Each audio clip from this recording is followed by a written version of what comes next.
આજની રેસીપી છે restaurant style mix veg.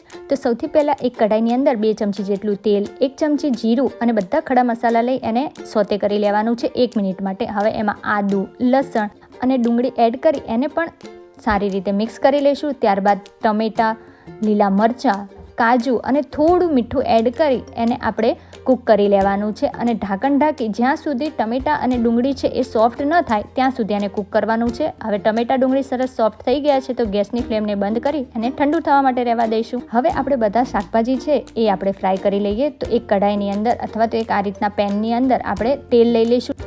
હવે એક એક કરી અને બધા શાકભાજી આપણે ફ્રાય કરી લેવાના છે। તો એમાં મેં ફુલાવર, ગાજર, બટેકા અને ફણસી એડ કરી લીધી છે। તો આપણા બધા શાકભાજી છે એ પણ સરસ રીતે ફ્રાય થઈ ગયા છે। તો હવે આપણે ગ્રેવી બનાવી લઈએ। તો મિક્સી જારની અંદર ટમેટાં અને ડુંગળી છે એ એડ કરી એમાં થોડું પાણી એડ કરી એને આપણે સ્મૂથ એવી પેસ્ટ બનાવી લેવાની છે। તો આપણી ગ્રેવી એટલે કે પેસ્ટ છે એ પણ રેડી છે। તો એક પેનની અંદર તેલ, જીરું અને મરચાં એડ કરી લેવાના છે।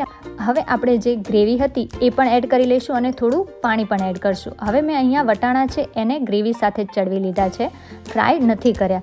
તો એને આપણે 5-1 મિનિટ માટે થવા દેવાનું છે। હવે 5 મિનિટ બાદ બધા મસાલા કરી લઈશું, જેમાં હળદર, કાશ્મીરી મરચું, ધાણા જીરું, રેગ્યુલર મરચું પાવડર, ગરમ મસાલો અને મીઠું એડ કરી એને પણ સારી રીતે મિક્સ કરી લેવાનું છે। હવે આપણે જે ફ્રાય કરેલા શાકભાજી છે એ પણ એડ કરી દઈશું અને ઉપરથી થોડું ગરમ પાણી એડ કરી એને આપણે ઢાંકણ ઢાંકી 7 થી 8 મિનિટ માટે કૂક થવા દેવાનું છે।